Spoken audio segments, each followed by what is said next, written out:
they didn't talk about it because they thought it wasn't a life worth talking about. And now we're doing this huge, enormous show that Apple was paying all this money to pay for about those women in those generation, right? There's something just, it's pretty poignant, I think. For all of us, this story felt so familiar to us, not just as Koreans, but as humans. And I think, especially when you think about the last few years that we've come out of, there's something about this story, the honesty of it, the lack of cynicism of, just stories of people we fall in love with that I think was really powerful. To my case, my friend's case, I didn't research all of them, but I wasn't suspicious about, when I read the script, there was timeline.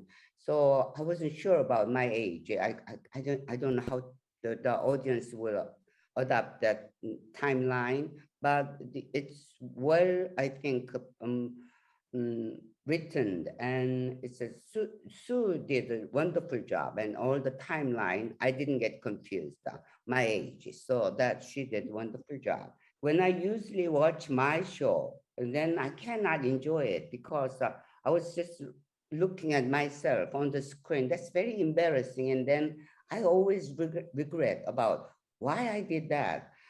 I could have done better than that or something like that. So that's why I don't enjoy it most of the time. But this one, somehow I really enjoyed other actors they're really doing great job. All of them, young Sanja and little Sanja and their mother and father. And then I just fell in love, and then I cried and so, oh my goodness, I became really audience. So that was my feeling about this episode. And I was very happy and pleased watching. 처음에 이 스크립트를 봤었을 때부터 이 이야기는 인종, 국가, 시대를 넘어서서 누가 이제 사랑을 나누고 또 가족 구성원을 이루고 살아가는 사람들이라는 다들 공감할 수 있는 이야기라고 생각을 했었고요. 그런 면에서 굉장히 많은 분들께서 그냥 살아가는 이야기에 대해서 공감을 해주신 것 같습니다. When we took this out to buyers, it was the first question everyone asked, right? So what language are we watching the show in? And I made it very clear that it had to be in their native languages, and none of the buyers, all 7, they were totally fine with that. The one difficult thing about this show was because we cross-cut time periods between Solomon's generation and Sunja's childhood growing up, we had to figure out the entire family history.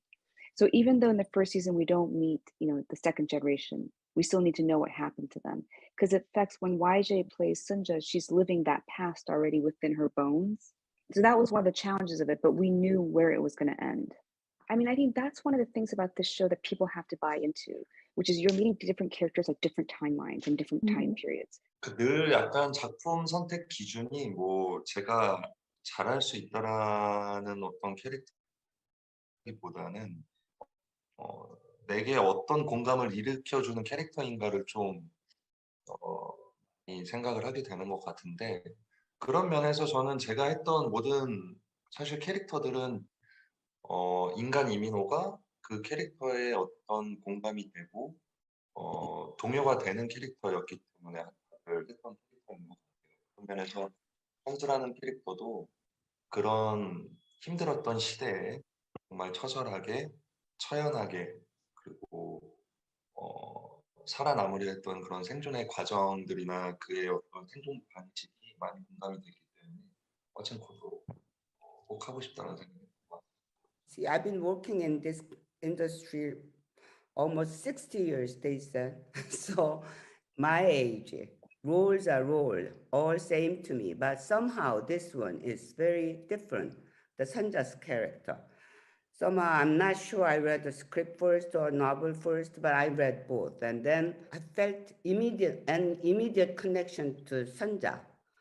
Her honesty and her strength to survive and her determination to survive. So that was I wanted to play this role. I felt like I had to play this role. That is very rare feeling nowadays. What we learned so much in this production is combine the US process with the Korean process, and they're very, very different. I think I cared so much about Sunja that it took a really long time for me to think about, like, how do we bring her to life? Now, YJ is a legend, right? And she's a little bit intimidating, I'll be honest. When she said to me, I am Sunja and I know Sunja, you really do believe her. 누가 선자 씨에게 평생 살아온 고향을 떠나서 새로 시작하자 한다면 그럴 수 있겠어요? 가장 중점을 조금 뒀던 거는 정체성에 관한 거였던 것 같아요. 언어조차도 어떤 언어가 과연 나의 모국어인가에 대한 정체성이 없을 정도로 생존을 위해서 일본어를 더 많이 사용해야 했고 일본어를 막 더 집중적으로 습득해 나가는 시기라고 조금 생각을 했었고 그런 면에서 내가 지금 서 있는 곳, 이 땅이 그리고 내가 어디서 출발하는지에 대한 깊은 곳에 조금 혼란이 있는 시기라고 좀 생각을 하고 그런 감정을 좀 집중적으로 고민했고 그 수랑 애플이 어쨌든 코칭 선생님들을 잘 붙여주셔가지고요. 계속 시간 날 때마다 수업하고 그런 방식으로. The first generation Zainichi women, aren't they amazing? You know, these women are 100 years old. They've lived through history, right?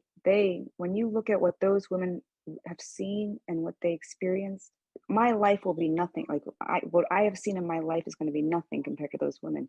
And yet, the thing that I found so amazing was they thought they had small lives, right? That woman at the end, she says, "Thank you for listening to my boring story."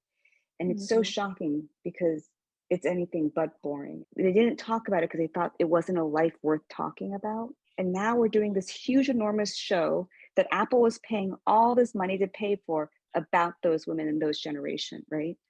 It's pretty poignant, I think. We are very grateful to having this story, and then I really honored their family story with Apple.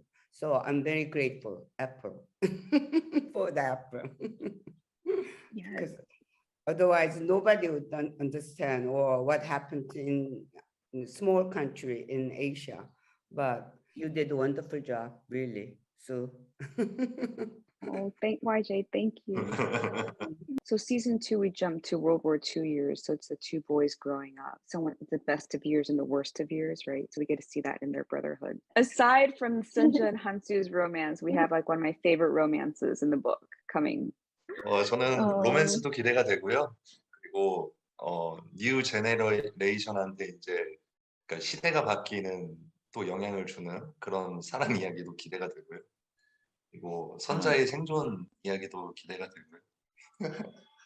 Me being an actor, when I have a script, then I try to, that was like a mission. That is like a mission to me. So I'll try to portray Sanja. And then since she did a wonderful job, because that when she get old, I mean Sanja, her perspective, watching them, you know, the timeline was different. And that was very brilliant job she did. And so whatever she write, I will try to do my best for her or for the story. I'm the part of the story. That's my mission. So no, she will do the great job. I'm sure this is burdening, but so. Yes, but YJ gave me 2 rules. She says, you cannot write 2 things. These are 2 things I will never do. Are we allowed to say what the 2 things you said? She said, you cannot write, I will not dance and I will not sing. That the dialogue was, I think, 잘 사는 게 중요한 게 아니라 어떻게 잘 살게 됐는가가 중요한 게라. I was talking to Solomon about in the hospital, I think, while we were waiting. That word, it was very meaningful. And as a grandmother, that was the lesson she got through her life. So Sanja was very brave and then honest. That's why I admire her, the Sanja, the character. 저도 그 8회 엔딩 때 노아한테 했던 말인데 앞만 봐, 언제나 앞만 보는 거야. That was a good line. I love that line she chose, but I also love the rooftop scene with Solomon when she gives Solomon the watch. Watch? And I really love that scene when she says, "I used to think this watch was a curse upon our family, but now I see that it once saved us." I really like the way she did that line a lot.